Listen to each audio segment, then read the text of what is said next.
Hey guys, Tarke here. Sorry for the weird framing. All of my equipment is breaking.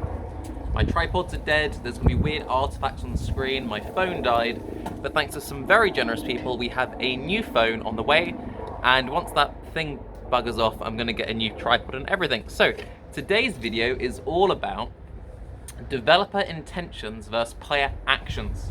And we've got a fun story. So Grimro and I regularly talk about Gamedev, and Grim's been working on a tower defense game, and it's a grid-based tower defense game.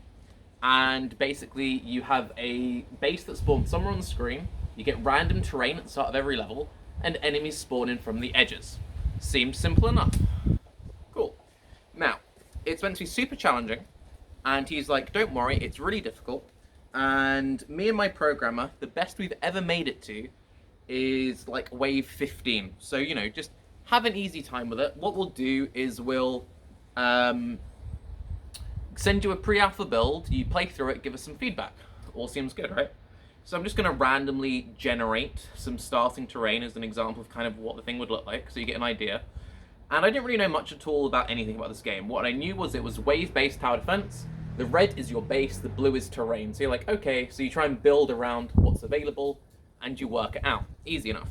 Now, he's like, okay, so basically every wave, you defeat the wave, you get money, you then have a shop, and you can buy towers from the shop. There are 4 different types of towers, like 4 different families, and the idea is you build a bunch of synergies, and good things happen. Alright, now, what little I did know about the game, from our previous conversations where he sent me a build, is I had a strategy in mind instantly. And when I was kind of initially talking about certain strategy stuff before I started playing, he was like, now that's the most underperforming build.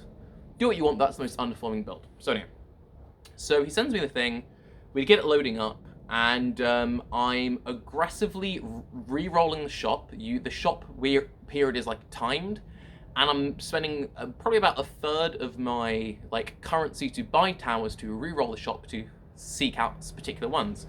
And Grim's making a bit of an odd choice. Maybe buy this. I'm like, no, I know what I'm doing.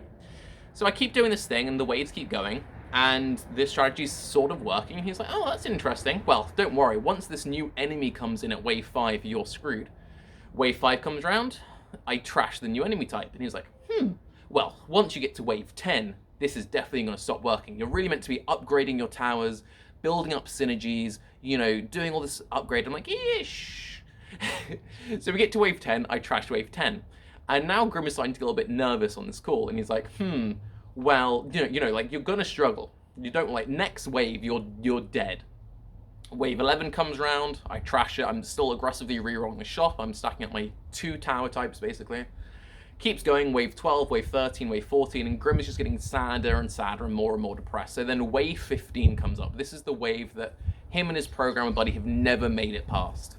Guess what happens? I trash wave 15. I then proceed to trash wave 15, 16, 17, 18, 19, 20, 21, 22, 23, and 24. And at that point, it's like, okay, either something's bugged, you got very lucky, or the game's completely imbalanced, and actually we didn't see the strategy forming, we need to change stuff. So he's like, okay, let's go again. So we roll up a fresh game, and I will very briefly explain my strategy now that you have a kind of basic idea. Things get to your base, you die, there's random terrain. Every round you get to buy towers, you put towers on the map.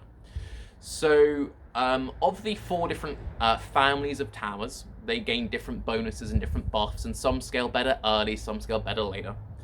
The white tower type has a very cheap unit that costs about a third of everything else. And it also has another unit which provides a damage aura in a radius. I think you can see what my strategy was. Get as many of the damage aura sacks as possible, buy as many of the cheap units as possible, flood the grid, and because I was buying very cheap, cost-effective but weak towers, but buffing them with the aura, I made up for the lost damage, and because they were so cheap, I could afford to aggressively reroll the shop. And because I was getting way more towers than you're supposed to, it also meant that I could block out parts of the grid way more effectively than you're supposed to. So enemies can't travel through your towers in this game. So what I was doing is I was building very effective snaking patterns, which isn't anything new to like tower defense, but if you picture it kind of like that, suddenly if anything spawns on this side, they've only got one route of entry in, and if anything spawns this way, they've got to go all the way the long way around. Meanwhile, my very weak towers are pew-pewing away with their damage aura. So we roll up a second run, and I try and do the same thing again, and I'm aggressively re-rolling the shop, and I don't get my damage aura early lucky enough, so I die by wave 4, and suddenly Grim is like, oh, thank God, everything is right in the world, my game still functions. So I'm like, oh, I got unlucky, let's try again. So we try again, and I made it to wave 26 on my third try. Now keep in mind that this is a game that has been, you know, it's an early done alpha. This is something these guys have spent loads of hours on. They talk about, oh, we play this game for hours and hours on end. And while I knew a tiny bit from what they described to me, having never played the game before, having no background baggage of the correct way to play, I formed what was in the developer's mind a very degenerate strategy. It did require planning, it did require quite high APM because you have time shot windows, but it was basically able to just completely break the way the game was meant to be played. And I found it a very fun and a very interesting experience, especially because it was Grimro who was the person whose game it was, because he's well known for doing that to GGG, and his whole thing is like, GGG intends the game to be made this way, and he completely bricks it doing it another way. And it was also very funny going from someone who'd never played the game before to the world record holder of the game. That was also quite entertaining. So me and Grim ended up having a long discussion afterwards, after this thing. He's talking about like, well, how do we balance this system? Is this broken? Is this not broken? It's not an infinitely wave-based game, but their end goal is that you make it to wave 200. But that's something that you have to be incredibly skilled at. It takes a very long time. And there's going to be like a progression skill tree system, which wasn't in yet and everything. So the idea that I made it to 26 without any of this was like, oh, outrage. And I'm like, well, is it that outrage? Like, you know, it required high APM, it required strategy. I think it's kind of fine. Maybe you could retune it a bit because the damage aura stacking was a bit strong, but I think it's kind of okay. So we talk, and then the call ends and he goes and he plays the game a bit himself using my strategy. And he shoots me a couple of messages along the lines of, oh my God, Tarke strat's so OP. This is ridiculous. I have to nerf this. And he gives it the GGG classic triple nerf. And he hits the damage that the aura gives, he hits the range, and he did something else I can't remember. Basically hit it from like 3 different angles. And I found the whole thing very amusing.